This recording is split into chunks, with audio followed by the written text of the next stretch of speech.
Bismillahirrahmanirrahim. Assalamualaikum warahmatullahi wabarakatuh.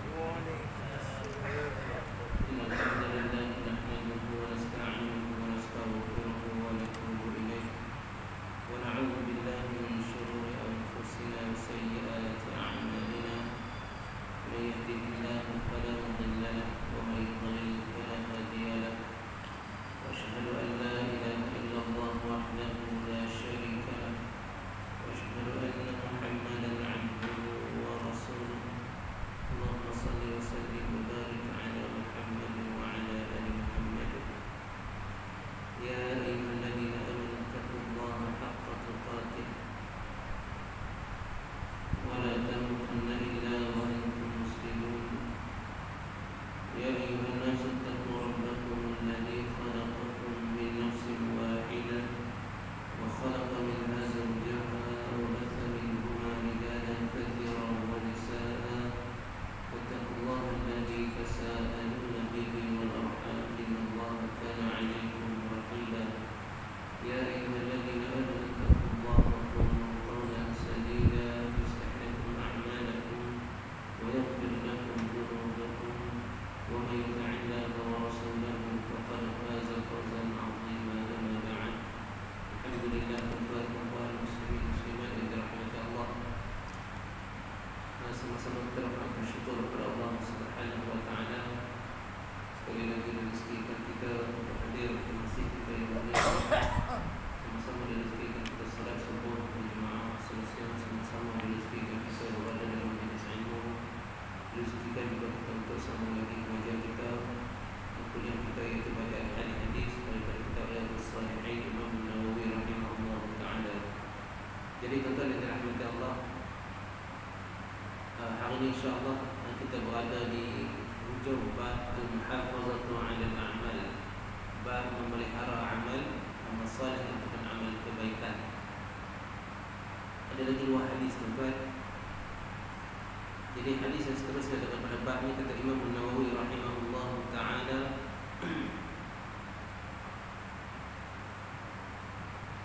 وعن عمر بن الخطاب رضي الله عنه قال قال رسول الله صلى الله عليه وسلم من نام عن حزبه من الليل أو عن شيء منه فقرأه ما بين الصلاة الفجر والصلاة الظهر كتب له كأنما قرأه من الليل.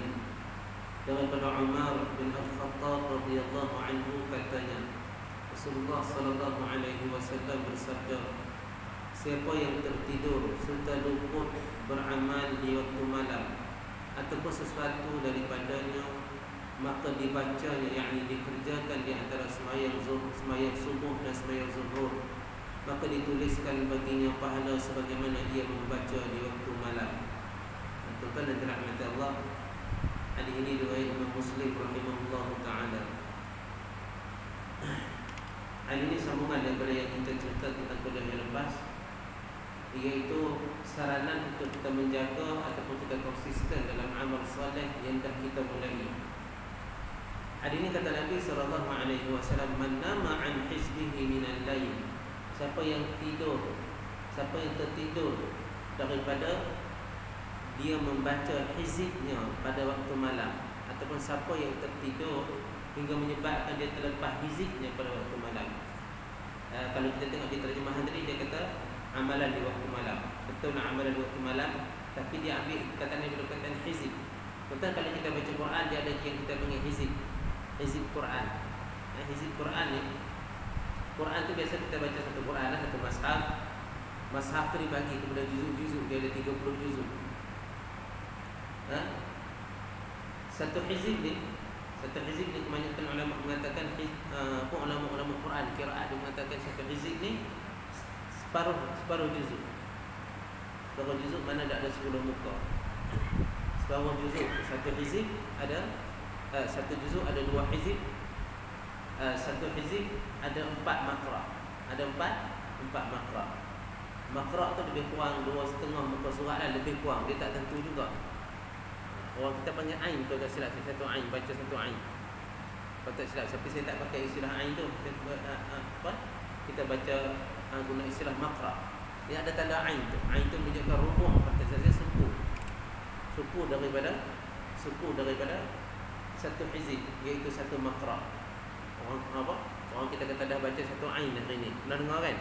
Dah baca satu ain. Ain tu satu makra. 4 makra jadi satu hizib, kata saya. 2 hizib jadi satu juzuk. 2 hizib jadi satu juzuk. Allah Subhanahu Nabi sallallahu alaihi wasallam menggunakan perkataan hizib di sini. Siapa yang tertidur sehingga dia terlepas bacaan hizibnya pada malam hari, maka dibacanya pada siang hari, di antara waktu subuh dan juga zuhur. Makna di sini, makna perkataan hizib di sini, walaupun hizib tu asalnya separuh daripada satu juzuk Al-Quran, hizib ni, tetapi seperti mana keterangan dalam Muwatta dan sebagainya, Imam Malik dan sebagainya mengatakan hadis ni maksudnya hizib itu maksudnya solat malam. Kerana para salaf, para sahabat, dia membuat 2 dalam 1. Bacaan hizib hariannya ataupun bacaan Quran harian ni, katakan separuh juzuk dia baca sehari, dia baca dalam solatnya. Dia baca dalam solatnya.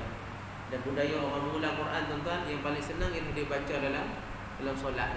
Dia baca dalam solat. Bangun malam, mayang yang kita tak berimam dengan orang lain, kita tak jadi imam, kita tak jadi makmum, kita bacalah panjang mana kita nak pun. Kita sujudlah panjang mana kita nak pun, tak ada masalah. Bahkan Nabi SAW, Aisyah kata, wa kana sujuduhu nahwan min qiyami, wa kana ruku'uhu nahwan min qiyami. Panjang rukuk Nabi, kata Aisyah, sama dengan berdirinya. Wa kana sujuduhu nahwan min ruku'ihi wa qiyami. Sujud dia pula sama panjang dengan berdiri dia, dengan rukuk dia tadi. Panjanglah Nabi bila dia seorang-seorang dalam solat sunat, dia memanjangkan. Kita memang dituntut untuk panjangkan sujud, panjangkan rukuk dan solat. Rukuk yang mana, sujud yang mana? Semua sujud kita panjangkan dalam solat sunat kita. Semua rukuk kita panjangkan dalam solat. Rukuk yang pertama pun kita panjangkan, sujud yang pertama kita panjangkan, sujud kedua kita panjangkan, sujud ketiga, keempat habis kita panjangkan. Itu sebenarnya dituntut untuk kita panjangkan semua sujud. Dalam sujud itu kita berdoa dan munajat. Ada doa. Abu Bakar radhiyallahu anhu, bila Nabi menceritakan tentang galakan berdoa di dalam sujud, dalam solat, tanya Abu Bakar kepada Nabi sallallahu alaihi wasallam, ya Rasulullah, "Allimni du'aan ad'u bihi fi salati." Wahai Rasulullah, ajarkan aku satu doa untuk aku baca dalam solatku. Baca kat mana, baca dalam sujud. Nabi ajar dia, Allah maghfir dhunubi fa innahu la yaghfiru dhunuba illa anta faghfirli maghfiratan min 'indik warhamni innaka antal ghafurur rahim. Ulang. Ya Allah, ampunkanlah dosaku ya Allah. Sesungguhnya tak ada yang dapat mengampunkan dosaku melainkan-Mu ya Allah. Ampunkanlah aku ya Allah. Kasihinilah aku ya Allah. Sesungguhnya Engkau Maha Pengasih dan Maha Pengampun. Ulang. Dalam rukuk nak buat apa? Dalam rukuk kita banyak memuji Allah, ataupun dalam sujud kita banyak memohon kepada Allah. Nabi kata, "Ammar ruku' fa'azzimu fihi rabba." Adapun dalam rukuk, maka perbanyakkan kamu mengagung, memujikan Tuhanmu. Wa ammas sujud fa'akthiru fihi minan du'a. Perbanyakkanlah doa di dalamnya, kata Nabi. Qaminun ayyustajaba lakum. Garanti Nabi kata akan istijab, akan diperkenankan doa kamu. Jadi panjangnya rukuk tu buat apa? Puji Allah. Panjangnya sujud buat apa? Doa. Sujud yang mana? Semua sujud. Dia orang kita yang bukan kita kata salah batal solat ke apa. Dia panjangkan sujud dalam solat fardu, dan dia pilih satu sujud, iaitu sujud yang terakhir. Sebenarnya disuruh kita panjangkan ini dalam solat sunnah kita. Dan solat sunat itu kita panjangkan. Adapun bila kita solat berjemaah, khasnya kita jadi imam, maka kita tak dituntut untuk panjangkan satu sujud sahaja sebenarnya. Kalau kita sujud tak batal pun, tapi yang dimaksudkan panjangkan sujud itu ialah sujud solat sunat kita. Bahkan Nabi memanjangkan dia sungguh-sungguh. Sungguh-sungguh Nabi panjangkan dia, bukan main-main punya panjang. Situ tempat yang tepat sekali untuk kita panjangkan. Untuk kita panjangkan. Ditanya ulama-ulama mu'asirah yang terkini, hukum kita panjangkan sujud yang terakhir dalam solat fardu tu. Dia kata sebenarnya itu tidak disunnahkan pun sebenarnya, pasal kita berjemaah.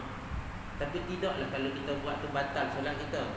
Cumanya maksud memanjangkan sujud ni lebih kepada solat sunat kita. Solat sunat itu yang lebih tepat. Itu yang lebih tepat. Jadi tuan-tuan yang dirahmati Allah, para sahabat, para salaf, mereka membanyakkan bacaan Quran dia.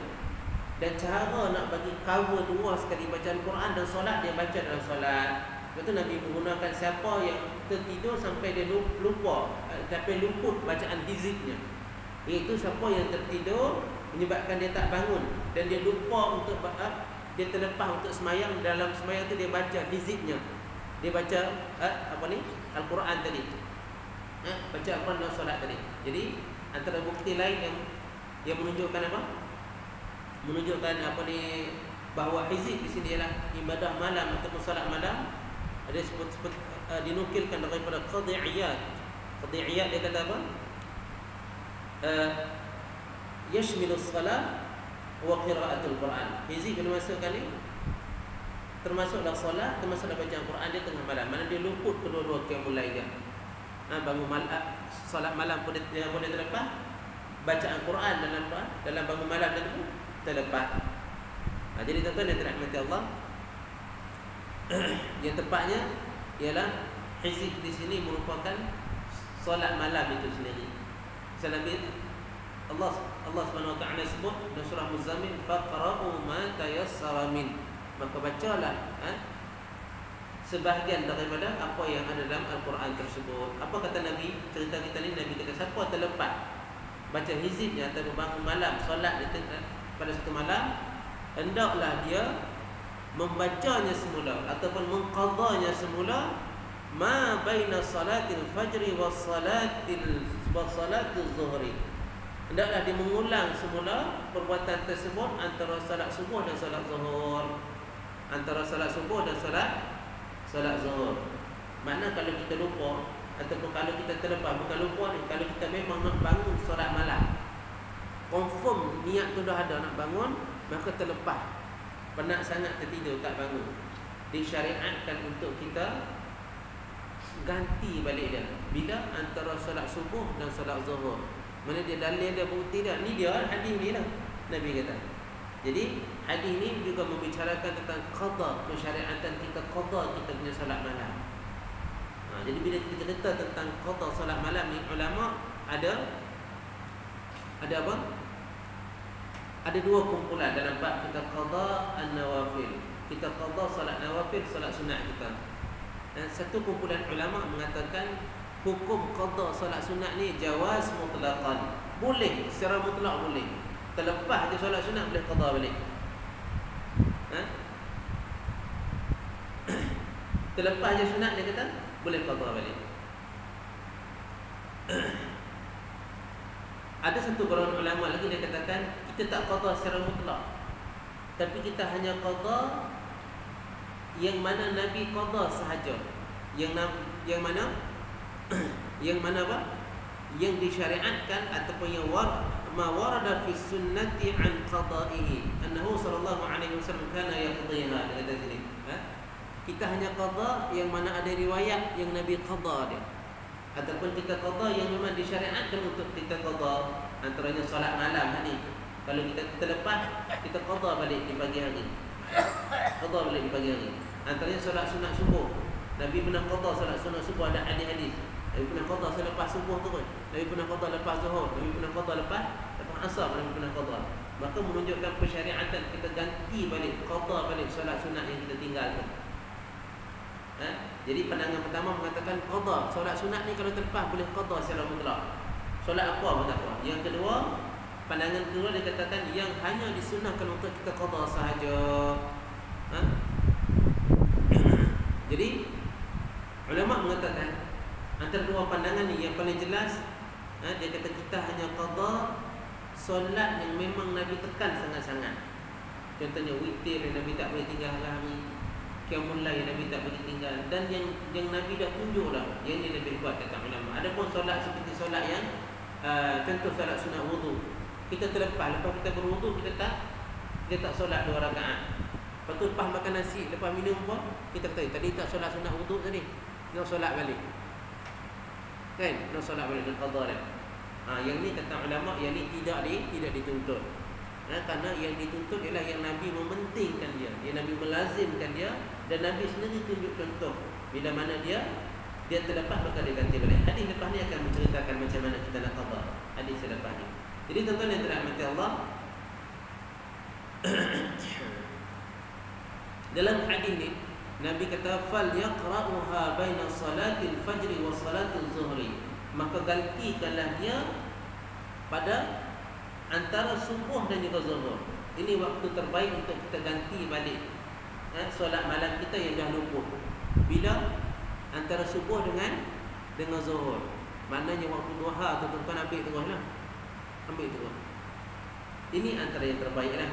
Ini waktu yang dicadangkan dan kata ulama, inilah waktunya yang terbaik. Tapi kalau kita tak sempat juga bagi orang yang kerja tuan-tuan. Orang yang kerja. Kalau kat sekolah contohnya, kami yang kat sekolah 7.30 dah kena ada kat sekolah dah. 7.30 dah start ngajar tuan-tuan. Bukan ada kat sekolah 7.30 dah start ngajar. Kan? Zuhur, masuk zuhur, ada hari tak balik lagi. Ada hari tak balik lagi. Ada hari masuk zuhur tu kat sekolah lagi lah. Ngam-ngam habis waktu. Ngam-ngam habis waktu ngajar, masuk zuhur. Itu paling awal tu kiranya. Kebanyakannya habis waktu tu memang tak habis lagi waktu. Dia dekat pukul 2 baru budak balik. Cikgu tak balik lagi. Jadi nak qada masa mana? Takkan nak qada masa kita ngajar tu waktu wajib kita bekerja. Solat dia apa? Solat sunat kita. Dia nak qada masa mana? Jadi kalau kita tak sempat qada di mana? Di antara subuh dan zuhur, kata ulama, solatlah di waktu mana yang kita boleh solat. Ulama berdalil dengan hadis Nabi tentang qada solat. Dia kata man nasiya an salatin falyusalliha ila dzakaraha. Siapa yang terlupa satu solat sampai terhalang, siapa yang miss satu solat, maka dia ganti apabila dia mengingatinya. Bila dia ingat terus dia solat. Jadi ada pensyariatan tersebut. Jadi tuan-tuan yang dirahmati Allah, hadis ini nak menceritakan kita bahawa pentingnya amal qiyamul lail waktu malam. Sampai Nabi apa? Nabi suruh kita ganti balik siang hari. Pentingnya nak bagi ada saham kita setiap hari ada qiyamul lail walaupun sikit. Ada tahajud, kita bersolat di waktu malam walaupun sikit. Menyebabkan Nabi suruh apa? Suruh ganti balik. Hadis ini juga nak menceritakan bahawa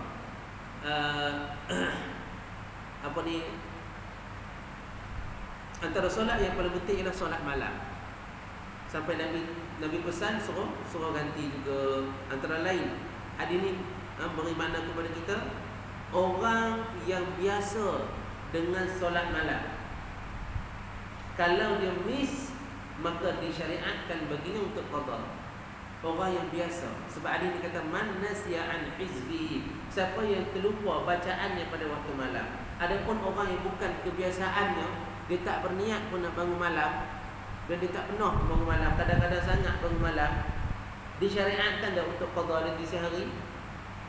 Tak disyariatkan bagi dia, tak disunnahkan bagi dia untuk bangun, untuk buat apa? Untuk buat qada di siang hari.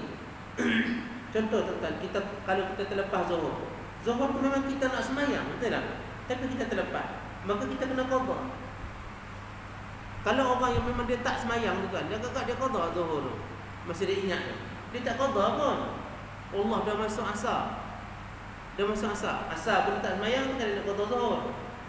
Maka tuan-tuan ni disyariatkan untuk kita qada semayang malam ni, qiyamul lail ni, tahajud ni tuan-tuan, kita qada apabila kita memang jadi kebiasaan, dan juga pada waktu kita memang berazam sungguh-sungguh dah nak bangun dan kita terlepas, iaitu kena qada. Contohnya hari ni kita cerita pensyariatannya, tuan-tuan malam tak pernah fikir pun qiyamul lail. Biasanya bangun dengan subuh je. Tengok bola semua siap, tutup TV, tidur. Nak azan bangun. Oh, tiba-tiba ustaz kata boleh qada, pergi qada. Kita tak qada benda yang kita tak nak buat. Tapi yang kita kata qada ni benda yang memang kita nak buat, tapi kita terlepas. Baru ada qada bagi orang tu. Jelas tak tuan-tuan? Bagi ada qada, baru ada qada bagi orang tu. Dia memang nak buat. Contoh, kita kata kalau kita qada sunat sebelum subuh, kita memang sentiasa buat, jaga, mulazamah, konsisten dengan dia. Tiba-tiba hari terlepas azan ni kita sakit perut. Kan? Dan nak qomat baru perut kita hilang sakit tu. Masuk masjid balik, tak ada 2 rakaat. Maka masa tu memang disunatkan untuk kita qada balik. Ada pun bagi siapa yang memang dia tak terfikir pun untuk solat tu, kan tak ada qada lah bagi dia. Sebab dia bukan nak buat. Dia bukan nak buat benda tu. Yang bagi yang nak buat dan bagi yang biasa buat ada qadanya. Jadi tuan-tuan, ini qiyamul lail. Jadi orang tanya, habis qiyamul lail, kalau yang kita selain kita bangun malam, ada cara tak kalau kita nak buat tak mau qada? Ada cara dia. Kita boleh qiyam sebelum tidur. Boleh ada qiyamul lail sebelum tidur? Boleh. Boleh qiyamul lail sebelum tidur, tak ada masalah. Cumanya ulama berbeza pandangan lah. Ada ulama mengatakan qiyamul lail itu termasuk semua amalan kita di waktu malam selepas isyak. Baca Quran ke, zikir ke, kita istighfar ke, kita mutalaah ilmu ke, kita semayang ke apa, semua tu masuk qiyamul lail. Lepas je isyak tu semua kita panggil qiyamul lail. Adapun istilah tahajud, setengah ulama mengatakan bangun malam itu qiyam tahajud jugalah. Qiyamul lail dengan tahajud itu sama. Setengah ulama kata qiyamul lail dengan tahajud itu sama. Ada ulama mengatakan tahajud itu ibadah malam kita yang dalam kategori solat saja. Kita namakan dia sebagai tahajud. Adapun yang lain itu kita panggil qiyamul lail. Jadi tuan-tuan dan rahmatullah, ini pada istilah saja. Kedua-duanya kalau istilah dan juga pada ta'rifan ulama berbeza. Penakrifan itu kan cara praktikal dia sama. Tuan-tuan bangun qiyam, tuan-tuan solat, benda tu juga lah tuan-tuan. Tuan-tuan boleh tidur dulu baru bangun, ataupun sebelum tidur dah boleh buat. Ada orang dia tak tidur, dia terus nak stay up, nak habiskan semayang 11 rakaat katakan termasuk witir, baru dia tidur. Atau nak baca Quran dulu, baru dia tidur. Dia catat tak bagi dia qiyamul lail? Dia catat bagi dia qiyamul lail. Dia catat bagi dia qiyamul lail. Solat malam boleh dibuat sejurus selepas isyak pun kita buat. Yang kita buat bulan puasa tarawih itu dia lah tu. Solat malam lah tu. Solat malam tu. Jadi tuan-tuan yang dirahmati Allah, cumanya kita akan terlepaslah satu kelebihan dia, yang mana waktu paling afdal, waktu paling afdal untuk kita berqiyam, untuk kita solat tahajud ialah waktu malam setelah kita tidur, kita bangun balik. Waktu tu waktu orang tidur. Pasal Nabi SAW antara cara dia nak mendidik masyarakat Madinah tuan-tuan, dia pesankan dia di awal-awal dia sampai, dia kata dia kata ayyuhan nas afshus salam, wahai manusia, dia kata sebarkan salam, wa at'imut ta'am, berilah makan pada orang lain, jamu orang makan, wasilul arham, sambunglah silaturahim, sambung hubungan kekeluargaan tu, dia kata wasallu bil lail wan nasu niyam, solatlah kamu di malam hari ketika orang lain tidur. Apa kamu akan dapat? Tadkhulu jannata rabbika bisalam, kamu akan dapat masuk syurga Tuhan kamu dengan selamat. Nabi kata wasallu bil lail wan nasu niyam, solatlah pada waktu malam ketika manusia lain sedang tidur. Ini waktu yang terbaik. Ini waktu yang terbaik. Ketika orang tidur kita bangun. Ada satu hadis lagi Nabi kata yanzilu rabbuna tabaraka wa ta'ala ila samai dunya kulla lailatin. Allah Subhanahu wa ta'ala kata Nabi turun ke langit dunia pada setiap malam. Hina yabqa thuluthul lailil akhir, ketika mana berbaki 1/3 malam yang terakhir. Pernah dengar hadis ni tuan-tuan? Kan? Fa yaqul man yad'uni fa astajib lahu. Siapa yang berdoa padaku, aku nak, mana orang berdoa padaku, aku nak perkenankan doanya. Mayas'aluni fa'utiyanna. Mana orang yang nak minta pada aku ni, aku nak beri kepadanya. Mayastaghfiruni fa'aghfirulah. Siapa yang nak minta, mana dia orang yang nak minta ampun pada aku pada waktu ni, aku nak ampunkan dia, kata Allah. Hatta yanfajiral fajr. Berterusanlah keadaan macam ni hinggalah naiknya fajar. Ini nak menunjukkan kelebihan kita bangun qiyamul lail di 1/3 yang akhir pada setiap malam. Jadi ini yang terbaik. Ini yang terbaik. Kalau siapa takut miss, buatlah di awal malam sebelum tidur. Tapi siapa nak fadilat dia, buatlah di 1/3 malam terakhir. Tapi apa pun qiyamul lail, dia mempunyai fadilat yang tersendiri, yang tinggi, yang sangat Allah suka. Jadi kita berqiyam. Nak yang terbaik, kita boleh cuba yang terbaik. Tapi kalau kita tak yakin untuk dapat yang terbaik, kita dah ada yang baik, tidak terbaik pun lebih baik daripada tak ada. Lebih baik daripada tak ada. Setengah orang dia buat dulu untuk dia dapatkan kepastian dia ada saham qiyamul lail satu malam tu, dia buat dulu sebelum tidur. 1 salam, 2 salam baru dia tidur. Maka kalau dia tak terjaga pun, dia dah ada saham dia. Itu pun satu cara juga tuan-tuan. Dia tuan-tuan dan rahmat Allah. Ada sahabat bila Nabi bertanya, bila kamu bangun solat malam? Dia kata aku buat di awal malam. Ada sahabat Nabi, bila kamu buat? Dia kata aku buat di akhir malam. Nabi berdoa, Nabi mengiyakan kedua-duanya. Nabi kata kamu buat atas dasar berhati-hati, kamu pula buat atas dasar berkeyakinan. Mana Nabi mengiyakan. Walaupun fadilah sebenarnya di 1/3 malam yang terakhir. Jadi tuan-tuan, kalau terlepas sunat untuk kita qada balik kecepatan tadi, sebab banyaknya kelebihan dia. Hadis yang terakhir, pendek hadis ini tuan-tuan, dia nak menceritakan macam mana kita nak qada dia. Dia hadis daripada Aisyah, juga kata Imam Nawawi rahimahullah, wa an Aisyah radhiyallahu anha qalat, kana Rasulullah sallallahu alaihi wasallam idza fatathu as-salatu min al-lail min waja'in aw ghairihi shalla min an-nahari 12 rak'atin. Sintai rak'atan. Rawahu Muslim. Daripada Aisyah radhiyallahu anha, katanya Nabi dahulu apabila baginda tertinggal daripada sembahyang malam, yakni tahajud dia, kerana sakit ataupun sebab-sebab yang lain, baginda sembahyang di waktu siang harinya 12 rakaat. Baginda solat di siang harinya 12 rakaat. Dengar tuan-tuan, siapa yang faham bahasa Arab sikit, apa Nabi sebut apa? Shalla minan nahar, maka Nabi solat di waktu siang sintai asyrata raka'ah. Sintai asyrata raka'ah maknanya 12 rakaat. Jadi cara Nabi solat macam mana? Sebab kita baca hadis dulu, Nabi dia solat malam berapa rakaat? 11 rakaat. Saya dah terang dah antara sebelah. Kita kata, oi takkan sebelah kau ustaz, kan kita buat. Saya dah terang dah dulu. Rujuk balik pelajaran yang dulu. Bagi yang ada nota, bagi yang mazhab Syafi'i, ikut Imam Syafi'i, tulis kat tangan, tengok balik kat tangan tu. Kita tak buat kitab kat mazhab Syafi'i kan, kita kata dulu kan. Imam Syafi'i tak buat kitab. Bila tanya dia ingat semua. Orang mazhab Syafi'i dia tak buat kitab, ada hujah dia. Sebab kami ikut Imam Syafi'i, maka tak buat kitab, betul tak?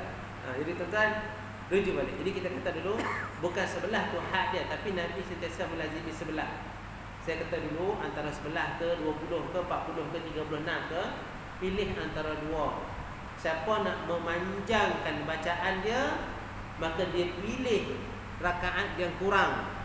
Siapa nak perbanyakkan sujud dia, dia pilih rakaat yang banyak, pendek bacaannya. Kan kita kata dulu, sebab bila sahabat tanya Nabi, mayang apa yang paling bagus sekali? Nabi kata, tulul qiyam, lama berdiri dalam solat tu. Dalam hadis yang lain, Nabi kata, sedekat-dekat hamba dengan Tuhannya ialah ketika dia bersujud. Jadi ada sahabat lain dalam satu hadis, dia kata, wahai Rasulullah, tolong aku untuk aku dapat masuk syurga. As'aluka mufaraqatika fil jannah. Wahai Nabi, aku nak berada bersama kamu di syurga nanti. Nabi kata apa?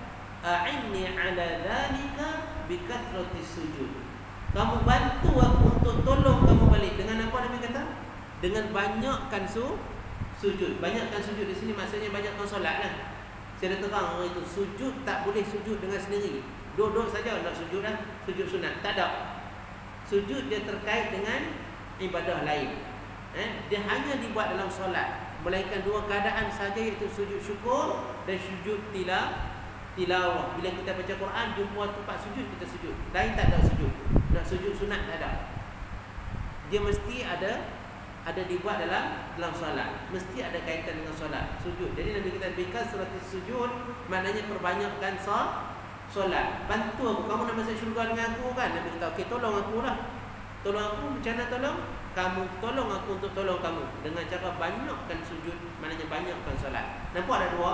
Ada solat, ada ketika Nabi kata perbanyakkan sujud. Nak banyakkan sujud, kena banyakkan rakaat solat. Ada ketika Nabi jawab panjangkan bacaan. Pilihlah antara dua. Siapa nak panjangkan bacaan, maka kurang sikit rakaat dia. Yang terbaik juga sebab Nabi kata panjangkan bacaan, panjang berdiri itu solat yang terbaik. Kan? Satu lagi Nabi kata banyakkan sujud, maka pilih rakaat tu. Tapi Nabi SAW, Aisyah kata, ma zada an 11 rak'atan fi Ramadan wala fi ghairi Ramadan. Nabi dia buat sebelah, dia tak tambah lebih daripada sebelah dalam Ramadan, dan juga di luar selain Ramadan Nabi tak buat lebih sebelah. Jadi kita cerita hari ni kebiasaan Nabi buat apa-apa? Sebelah. Jadi Aisyah kata bila dia terlepas yang sebelah malam tu, yang sebelah rakaat pada waktu malam, dia qada siang hari 12. Kenapa Nabi qada 12? Sebab tuan-tuan, sebelah tu ada satu kita nama dia witir. Witir ni ganjil lah orang Arab panggil. Sebab apa nak kena buat witir? Nabi kata ij'alu salatakum bil-laili witra. Nabi kata jadikanlah bilangan solat kamu di malam hari itu ganjil ataupun witir. Ataupun witir. Banyak lagi dah hadis tentang witir ni, tapi itu antara yang menyuruh kita menjadikan jumlah rakaat solat malam kita itu witir.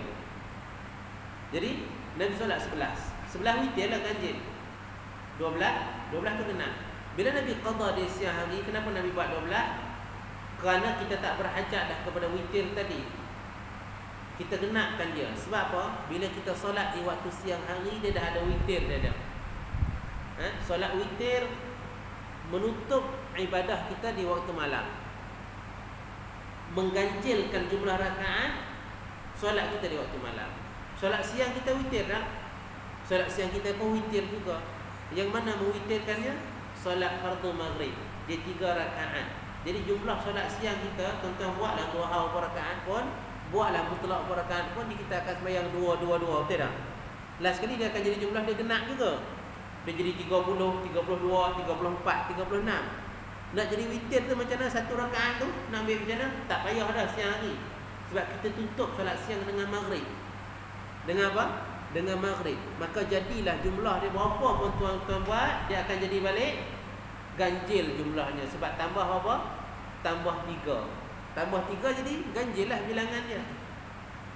Jadi kenapa kita dijadikan witir? Sebab Allah dia suka witir.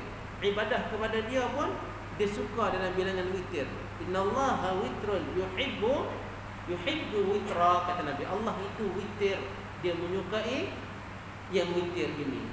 Sebab tu kita buat 12 rakaat. Tapi kalau siapa yang nak buat 2 rakaat, dia qada 2 rakaat tak apalah. Kalau biasa dia buat 2 rakaat je, dia qada balik 2 rakaat lah. Jadi tuan-tuan, kita ulang sekali lagi, pensyariatan qada ini ataupun disunahkan kita qada solat malam ni bagi siapa yang nak solat. Bagi siapa yang memang nak solat malam tu, ataupun dia memang kebiasaan dia akan solat, maka terlepas dia qada. Orang yang memang tak solat langsung tentang malam, tiba-tiba hari ni nak qada, maka tak ada pensyariatan qada bagi dia lah.